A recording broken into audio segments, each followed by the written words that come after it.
आवे छल और नाहिल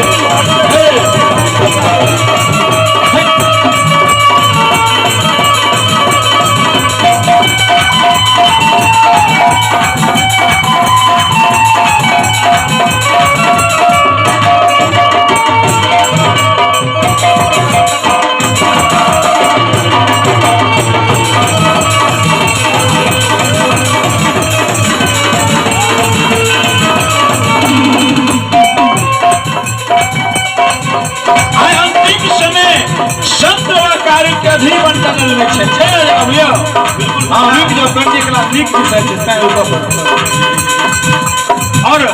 माँ कहीं पक्षी के रूप धारण करके संत आकार के लाठी ला उड़ गए